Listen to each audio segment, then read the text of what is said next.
Hi అండి అందరికీ. ఈ వీడియోలో పన్నీర్ కర్రీ ఎలా ప్రిపేర్ చేయాలో చూపిస్తాను. ఈ కర్రీ కోసం ముందుగా నేనైతే పావు కేజీ పన్నీర్ని అయితే తీసుకున్నాను. పన్నీర్ని అయితే ఇలా చిన్న చిన్న పీసెస్గా కట్ చేసుకోవాలి.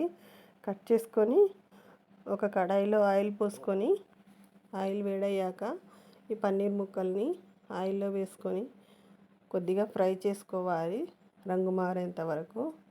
తర్వాత అదే కడాయిలో 4-5 ఉల్లిపాయలను కూడా కట్ చేసుకొని వేసుకొని ఫ్రై చేసుకోవాలి. ఉల్లిపాయలు ఎరుపు రంగులోకి వచ్చిన తర్వాత ఆ ఉల్లిపాయలను ఒక గిన్నెలోకి తీసుకొని అందులోనే 4-5 టమాటాలని 2 ముక్కలుగా కట్ చేసుకొని అదే ఆయిల్లో వేసుకొని ఫ్రై చేసుకోవాలి కొంచెం టమాటా మగ్గే వరకు. ఈ ఉల్లిపాయలు టమాటాలు ఫ్రై చేసుకున్న తర్వాత చల్లారబెట్టుకొని మిక్సీలో వేసుకొని ఒక ముక్క దాల్చిన చెక్క, 3 యాలకులు, ఒక లవంగం వేసుకొని మెత్తని పేస్ట్ లాగా గ్రైండ్ చేసుకోవాలి. ఇలా గ్రైండ్ చేసుకున్న పేస్ట్ను పక్కన పెట్టుకొని అదే కడాయిలో ఇంకొంచెం ఆయిల్ వేసుకొని, ఈ కర్రీలో ఆయిల్ ఎక్కువే పడుతుంది, ఆయిల్ పోసుకొని ఆయిల్ వేడైన తర్వాత 2-3 పచ్చిమిర్చిని పొడవుగా కట్ చేసుకొని వేసుకోవాలి. 1 స్పూన్ అల్లం వెల్లుల్లి పేస్ట్ కూడా వేసుకొని బాగా ఫ్రై చేసుకోవాలి.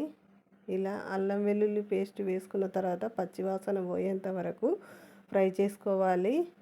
తర్వాత గ్రైండ్ చేసి పెట్టుకున్న పేస్ట్ను కూడా ఇందులో వేసుకొని తిప్పుతూ ఫ్రై చేసుకోవాలి.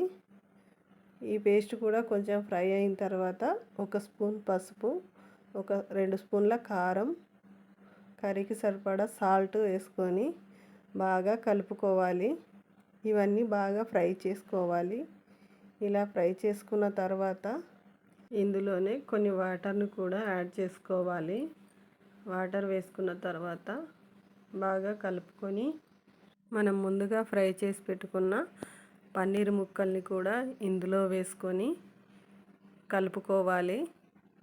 బాగా కలిపి మూత పెట్టి ఒక 2-3 నిమిషాలు ఉడికించుకోవాలి.